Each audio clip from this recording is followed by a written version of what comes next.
এখন কেন জানি আগের মতো আর ফ্রি ফায়ার খেলতে মন চায় না। যে গেমটা একসময় একটানা 9 থেকে 10 ঘন্টা খেলতাম, আজ সেই গেমটাই 30 মিনিট খেলতেও ইচ্ছা করে না। সমস্যাটা গেমের না, সমস্যাটা সময়ের।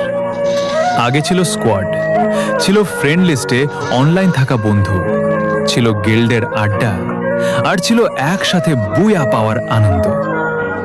এখন ফ্রেন্ড লিস্টটা প্রায় ফাঁকা, অনেকেই অফলাইন, অনেকেই গেমটাই ছেড়ে দিয়েছে। হয়তো গেম বদলেছে, হয়তো আমরাও বদলে গেছি, কিন্তু একটা জিনিস বদলায়নি, ওল্ড ফ্রি ফায়ারের স্মৃতিগুলো। আজও লবিতে ঢুকলেই পুরনো দিনগুলোর কথা মনে পড়ে যায়। সত্যি বলতে গেমের প্রতি ভালোবাসা কমেনি, শুধু সেই মানুষগুলো আর নেই যাদের সাথে গেম খেলার জন্য ঘন্টার পর ঘন্টা অনলাইন থাকতাম।